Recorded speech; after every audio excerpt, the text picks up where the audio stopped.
से राहुल गांधी के इस बयान ने, जिसमें हिंदुओं को बारे में जो टिप्पणियां की हैं, लौलुहान करने के इस प्रकार के दुर्भाग्यपूर्ण बयान के लिए से राहुल गांधी को देश की जनता से माफी मांगनी चाहिए। स्वामी विवेकानंद जी ने कहा था कि गर्व से कहो हम हिंदू हैं। 1 लाख रुपए के फर्जी बॉन्ड भरवा करके भारत की माताओं को, बहनों को इन्होंने गुमराह करने का कार्य किया। रामलला के मंदिर पर ताला लटकाने का काम किया था। हिंदुओं को पूजा करने से वंचित करने का काम कांग्रेस ने किया था। नेता प्रतिपक्ष राहुल गांधी जी का बयान आया, खासकर हिंदुओं को लेकर के एक उनका जिस तरीके की टिप्पणी रही या उनका भाषण रहा, आप किस तरीके से देखते हैं राहुल गांधी जी के? देखिए,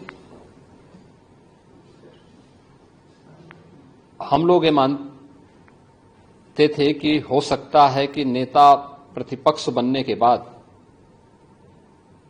श्री राहुल गांधी परिपक्व होंगे,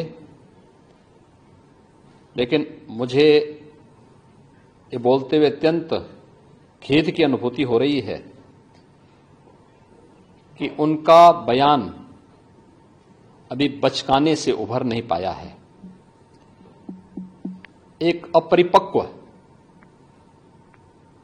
बुद्धि का व्यक्ति ही इस प्रकार की बचकाना बयानबाजी करेगा। हिंदू भारत का मूल समाज है, भारत की आत्मा है। स्वामी विवेकानंद जी ने कहा था कि गर्व से कहो हम हिंदू हैं। हिंदू कोई जाति सूचक शब्द नहीं है, कोई संप्रदाय सूचक शब्द नहीं है। मत और पंथ से अलग भारत की मूल आत्मा है। श्री राहुल गांधी के इस बयान ने, जिसमें हिंदुओं को बारे में जो टिप्पणियां की हैं, यह सत्य से परे भारत की मूल आत्मा को लौलुहान करने जैसा है। भारत माता के लौलुहान करने के इस प्रकार के दुर्भाग्यपूर्ण बयान के लिए श्री राहुल गांधी को देश की जनता से माफी मांगनी चाहिए। राहुल गांधी के इस बयान से जिन लोगों ने प्रत्यक्ष अप्रत्यक्ष रूप से राहुल गांधी के बारे में कोई भ्रम पाला होगा, उनका यह भ्रम अवश्य टूट गया होगा।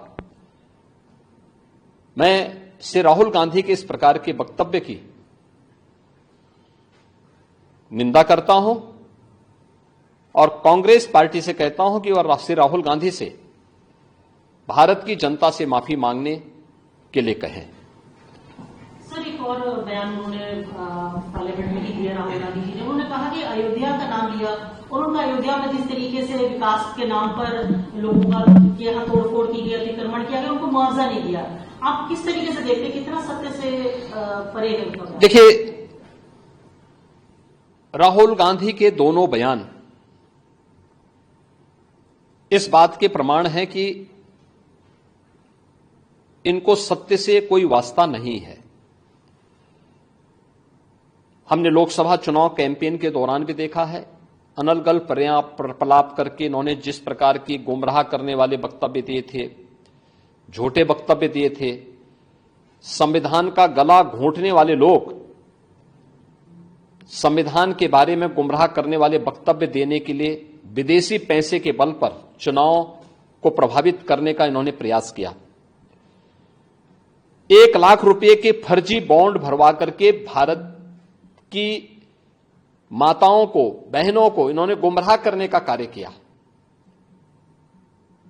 और आज जो बयान फिर से राहुल गांधी ने दिए हैं, वे अत्यंत निंदनीय हैं और शर्मनाक भी। अयोध्या को उसकी पहचान से वंचित किसने किया था? क्या सच नहीं कि इंडी गठबंधन से जुड़े हुए लोग इसके लिए जिम्मेदार हैं? श्री राहुल गांधी और उनके सहयोगी इस बात के लिए जिम्मेदार हैं, जिन्होंने न केवल अयोध्या को वनवास दिया था, बल्कि सरयू मैया के जल को भी रक्त रंजित करने का कार्य किया था। कौन नहीं जानता है कि अयोध्या को उसकी पहचान से वंचित करने का कार्य आजादी के बाद से ही लगातार कांग्रेस करती रही। रामलला के मंदिर पर ताला लटकाने का काम किया था, हिंदुओं को पूजा करने से वंचित करने का काम कांग्रेस ने किया था। और आज जब अयोध्या अपने वैभव की पुनर्स्थापना के लिए फिर से पूरी दुनिया को अपनी ओर आकर्षित कर रही है, तो कांग्रेस कैसे इसको अच्छा मान सकती है?